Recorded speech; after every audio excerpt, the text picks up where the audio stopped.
nga pala ang may-ari ng damdamin ng minamahal ko. Pakisabi na lang na huwag nang mag-alala at okay lang ako. Sabi nga ng iba, kung talagang mahal mo siya, hahayaan mo. Hahayaan mo na mamaam. Hahayaan mo na lumisan.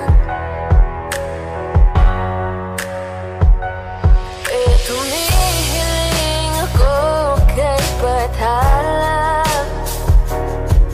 na sana ay hindi na siya luluha pa, na sana ay hindi na siya mag-iisa, na sana lang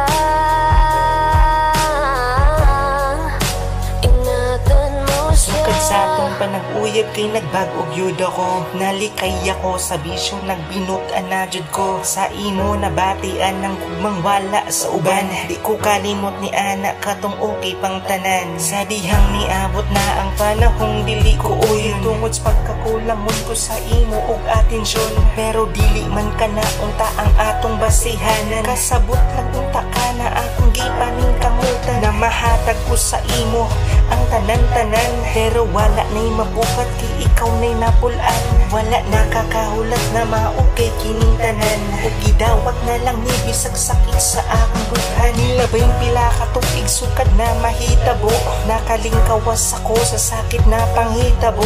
Kung asa ka man karon unta dili ka pasagdan, kung anaa ka may bag-o unta iya kang ampingan. Tumihiling ako kay Bathala